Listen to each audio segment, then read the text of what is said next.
lusutan po ang kanyang baging sa kabila po. Ayan po. Ano po kayang klaseng kahoy ito or yung baging? Yan po. Lusutan po yan.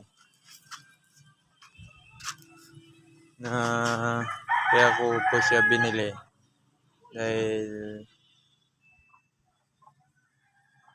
napano po ako napamangha na bakit lumusot yung baging sa katawan ng puno. Yan po. Ano po kaya yan? Comment lang po kayo. Shout out po sa mga followers.